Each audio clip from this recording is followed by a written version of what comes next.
Bismillahirrahmanirrahim. Assalamualaikum warahmatullahi wabarakatuh. Alhamdulillah pada kesempatan kali ini kita masih bisa melaksanakan perkuliahan secara daring.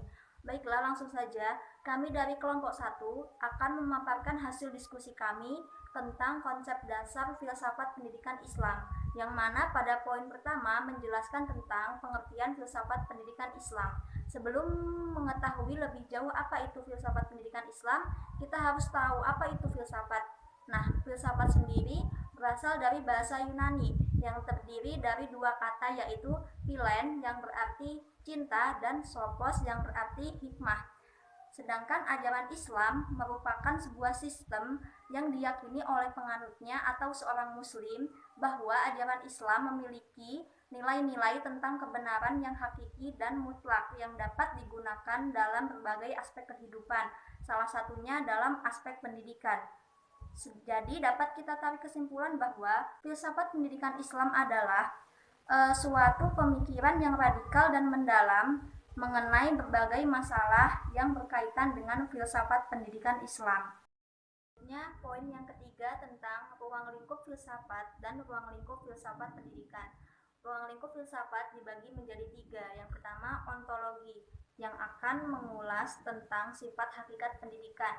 Yang kedua, epistemologi, yang akan mempersoalkan mengapa dan bagaimana pendidikan itu sendiri. Yang ketiga, aksiologi, yang akan mengulas keberadaan dan pentingnya pendidikan dalam kehidupan manusia. Ruang lingkup filsafat pendidikan dibagi menjadi 6. Yang pertama, merumuskan secara tegas sifat hakikat pendidikan. Yang kedua, merumuskan secara tegas tentang sifat hakikat manusia sebagai subjek dan objek pendidikan. Yang ketiga, merumuskan secara tegas hubungan antara filsafat pendidikan, agama, dan kebudayaan. Yang keempat, merumuskan secara tegas hubungan antara filsafat pendidikan, dan teori pendidikan. Yang kelima, merumuskan secara tegas hubungan antara filsafat negara atau ideologi negara, filsafat pendidikan, dan sistem pendidikan. Merumuskan tentang moral atau norma yang merupakan tujuan dari pendidikan itu sendiri. Selanjutnya akan diperjelas oleh rekan saya, Novia Widiasari. Baiklah, di sini saya akan melanjutkan pembahasan selanjutnya mengenai ruang lingkup filsafat pendidikan Islam. Seperti halnya dengan ruang lingkup filsafat secara umum, yaitu antara lain yang pertama yaitu kosmologi. Kosmologi sendiri mempunyai arti yaitu suatu pemikiran dalam permasalahan yang berhubungan dengan alam semesta.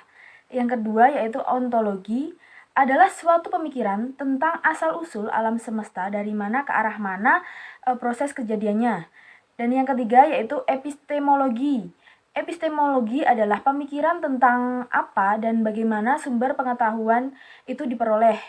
Dan yang keempat yaitu aksiologi. Aksiologi adalah suatu pemikiran tentang masalah nilai-nilai termasuk nilai dari Tuhan. Poin selanjutnya yaitu tujuan filsafat dan tujuan filsafat pendidikan.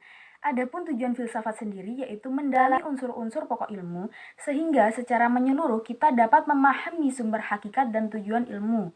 Dan sedangkan tujuan filsafat pendidikan sendiri yaitu memberikan informasi bagaimana mengorganisasikan proses pembelajaran yang ideal.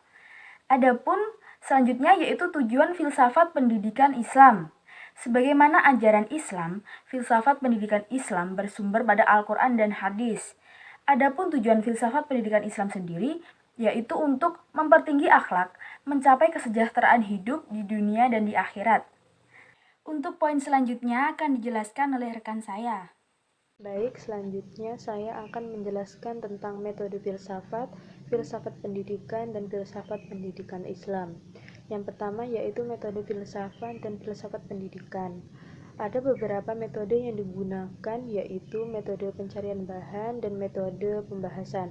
Selain itu ada 3 metode lagi yaitu metode positivisme, fenomenologi, dan metode kritis. Yang kedua yaitu metode filsafat pendidikan Islam. Ada 2 pendekatan dalam filsafat pendidikan, yaitu pendekatan terhadap wahyu dan pendekatan terhadap sejarah. Seorang tokoh muslim bernama Zuhairi mengatakan filsafat pendidikan dapat menggunakan metode-metode, di antaranya metode spekulatif, dan kompletatif, normatif, analisa konsep, historis, ilmiah, dan lain-lainnya. Selanjutnya, hubungan filsafat pendidikan dan program studi pendidikan agama Islam. Setiap bidang studi memiliki kekhususan dan keumuman masing-masing.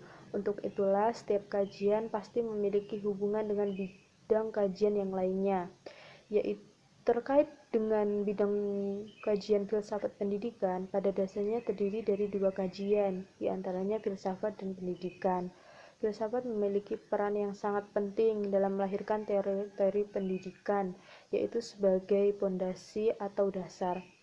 Tanpa adanya filsafat, teori pendidikan tidak akan dapat searah dengan baik. Dapat digarisbawahi bahwa antara filsafat dan filsafat pendidikan Islam dalam pendidikan terdapat suatu hubungan yang sangat erat sekali dan tidak dapat dipisahkan.